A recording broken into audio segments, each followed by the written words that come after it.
Hola. Bueno, vamos a complementar lo que ustedes ya estudiaron, los dos clases anteriores. Ya tenemos una noción del evaporador. Entonces vamos a adentrarnos un poquito más de él, vamos a especificar cosas de él. Bueno, generalmente este es el diseño del evaporador, consta de tres secciones. La sección de calentamiento, esto es un intercambiador de calor, más conocido como calandria, que es un intercambiador de tubos y coraza, lo que vimos en el parcial anterior. Tiene el espacio vapor, esta es la parte del espacio vapor, aquí hay vapor. Y tenemos el condensador, son las tres partes en las que está conformado un evaporador. Bueno, vamos a seguir especificando algunas de las características o detalles del evaporador. Bueno, tenemos la entrada de la solución diluida a tu evaporador. Esta está formada por un soluto y un solvente. Generalmente el solvente es agua, a menos que nos digan otra cosa, vamos a considerar siempre que es agua. Tenemos la entrada de la solución diluida. Tenemos una mirilla. Donde entra es el espacio vapor. En esta parte decimos que hay el espacio vapor. Por la parte de la cabeza tenemos la salida del solvente evaporado. Como es un solvente, lo que nosotros queremos hacerle es condensarlo. Entonces aquí vamos a tener un condensador. Hay dos tipos de condensadores, los vamos a ver un poquito más adelante. Dentro del condensador hay una presión y un vacío. Entonces aquí vamos a decir la presión del condensador y lo vamos a denotar con P sub índice C. Entonces decíamos el espacio vapor. Dentro del espacio vapor también hay una presión y esa presión va a ser la presión del espacio vapor. También tenemos una entrada de masa a vapor, que es el vapor de calentamiento. Es el vapor que nos va a servir a nosotros para hacer el cambio de fase de nuestra solución diluida. Vamos a evaporar el solvente, generalmente el agua, y vamos a quitarle agua, vamos a tener una solución concentrada, que es lo que sale en los fondos de tu evaporador, una solución concentrada. Estaba hablando de la masa a vapor, que es la masa de calentamiento. Lo único que hace, no interfiere, nada más está cediendo energía. Entonces entra y sale la misma cantidad, no así su energía, porque cierta energía se está transfiriendo. Dentro de este intercambiador de calor o la calandria tenemos un coeficiente de transferencia de calor, que sería nuestra lambda de vaporización, ya que hay aquí un cambio de fase. Entonces decía que en los fondos está una solución concentrada, tiene menos agua de la que tenía inicialmente en la solución diluida. Esta solución concentrada, bueno, si es un simple efecto, generalmente se va a un cristalizador para quitarle todavía más agua. Pues se puede ir a otra unidad de evaporación. Si nuestro sistema consta además de un evaporador, entonces esta solución concentrada se vuelve la alimentación del siguiente sistema de evaporación. ¿Cómo se rige este evaporador? ¿Cómo se rige? Se rige por el principio de evaporación. Ese principio de evaporación dice que en un recipiente cerrado la presión de equilibrio de un vapor es la presión de saturación correspondiente a la temperatura más fría de la pared, enunciado por James Watt. Entonces, está hablando que la presión de saturación corresponde a la temperatura más fría de la pared. La temperatura más fría de la pared va a ser la superficie de los tubos. Entonces nosotros vamos a tener aquí una pared fría, y en la superficie de los tubos es donde tenemos nosotros la parte más fría de nuestro intercambiador de calor, porque aquí es donde sucede el intercambio de calor. Es decir, la solución diluida entra, cae aquí en los tubos y por fuera de los tubos, perdón, y la masa de vapor está circulando. Entonces hay un intercambio de calor bajo los principios que vimos en el parcial pasado para los intercambiadores de calor. Bueno, otras características. La solución que entra puede ser orgánica o inorgánica. Eso es lo que tenemos que tener en consideración. Bueno, al hablar de eso, tenemos que para las soluciones, tenemos una que es orgánica y esa sigue la ley de Raoul. Entonces, la ley de Raoul dice lo siguiente: usados esta solución ya la tienen ustedes, esa ya la tienen enunciada. Bueno, entonces decíamos la ley de Raoul, que es la presión de vapor parcial del solvente es proporcional a la presión de vapor del solvente puro, a la temperatura de la solución y a la fracción mol del solvente. Entonces me está hablando que esta fracción mol que tenemos aquí es del solvente. Ya habíamos hablado que ese solvente va a ser para nosotros el agua. Entonces, esto es lo que nos está hablando. Esta es la presión parcial, esta es la presión de vapor parcial del solvente. Esa es la ley de Raoul para soluciones orgánicas. Otra característica que nosotros vamos a manejar dentro de los evaporadores es la temperatura aparente de ebullición del agua. Esa temperatura aparente de ebullición del agua es función de la presión del espacio vapor. La presión que tenemos aquí, dentro aquí, esto es vapor. Entonces, esa temperatura aparente de ebullición del agua depende de la presión del espacio vapor. Bueno, ¿cómo vamos a calcular esa temperatura aparente? Pues si conocemos la presión del espacio vapor, vamos a tablas de vapor y calculamos TA. Leemos En ocasiones hay que interpolar. Bueno, esta presión del espacio-vapor tiene cierta relación con la presión del condensador. Generalmente aquí hay una caída de presión, o sea, cuando pasamos de este punto a este punto hay una caída de presión, por todos los implementos que tengamos aquí y por el espacio que está recorriendo. Entonces siempre hay una presión, una caída de presión. Entonces la presión del espacio-vapor es, tiene cierta relación con la presión del condensador.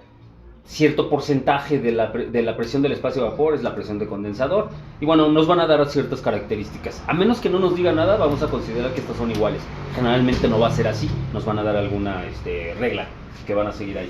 Bueno, entonces, con tablas de vapor voy a calcular la temperatura aparente de ebullición del agua utilizando la presión del espacio-vapor. Otra característica es la temperatura de ebullición de la solución. Entonces, bueno, esa la vamos a denotar con estas letras T subíndice X. Bueno, ¿esta para qué nos sirve? Bueno, nos permite calcular los gradientes de temperatura, viscosidades y entalpías. Y con estos tres datos que nosotros correspondamos, vamos a poder implementar los balances de calor, las áreas de nuestros evaporadores y el consumo de vapor que estamos teniendo en nuestro evaporador. Entonces, por eso es importante calcular la temperatura de ebullición de la solución Bueno, ya había hablado que de las soluciones hay dos tipos. La tipo orgánico. Para calcular TX con las soluciones de tipo orgánico vamos a seguir estos tres pasos. Uno dice, con la fracción peso del soluto vamos a obtener una fracción mol del solvente. Eso ya lo sabemos hacer, pasar de fracción peso a fracción molar. Necesitamos pesos moleculares y masa. Si no nos dan la masa, utilizamos una base de cálculo. De ahí vamos a despejar de la ecuación de Raoul a la presión de vapor. Entonces nos quedaría una expresión de esta forma.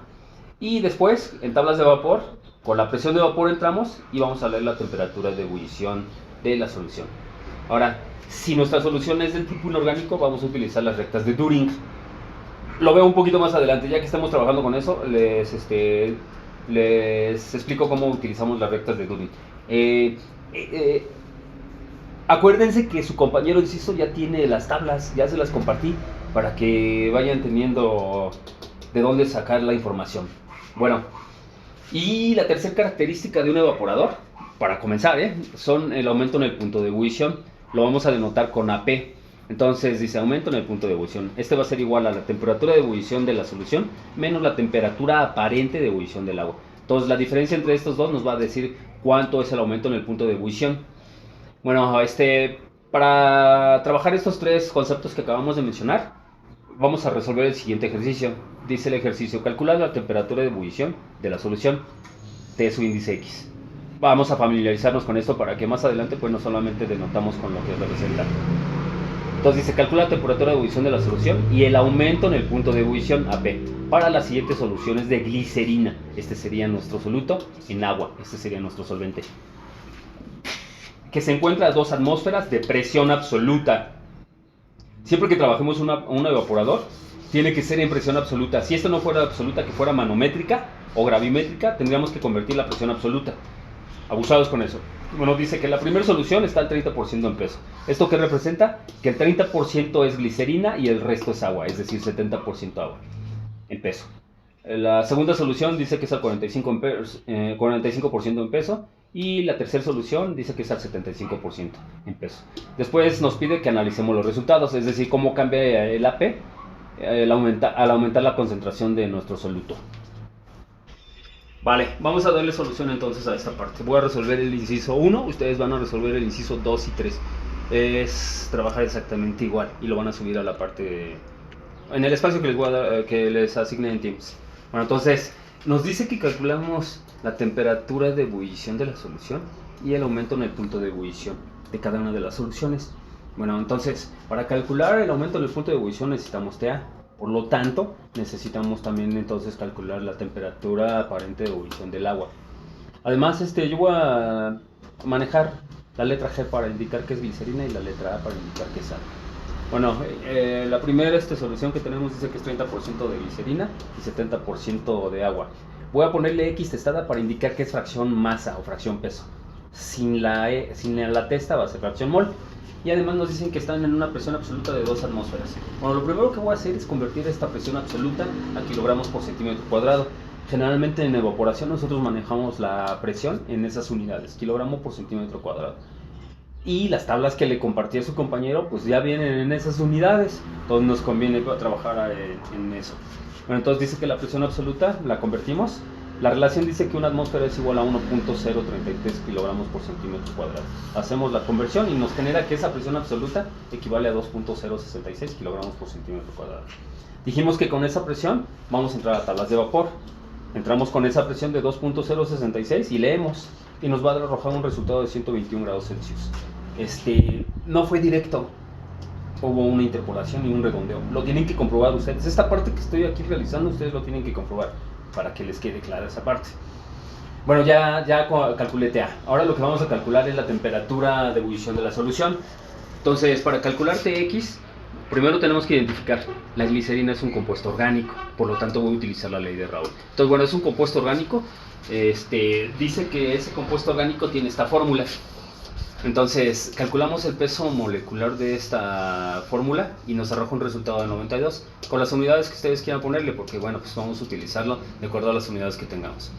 Entonces voy a calcular primero las moles. Para las moles voy a obtener una base de cálculo. De nuevo, voy a tener 100 las unidades que tengan que ser acordes al masa molecular. Entonces, si aquí dije gramo por mol, aquí tendrían que ser gramos. Si aquí dije kilogramo por kilomol, aquí tendrían que ser kilogramos.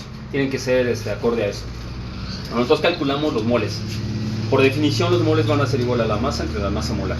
Entonces, moles de glicerina sería su masa, que es 30, ya que había 30%, entonces el 30% de 100 es 30, entre la masa molar de la glicerina, que es 92.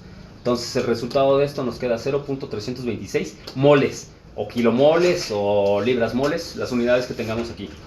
Y bueno, ya tengo estos moles. Después los moles del agua. Dice que es la masa entre su masa molar, sería 70 entre 18 y me arroja un resultado de 3.889 moles.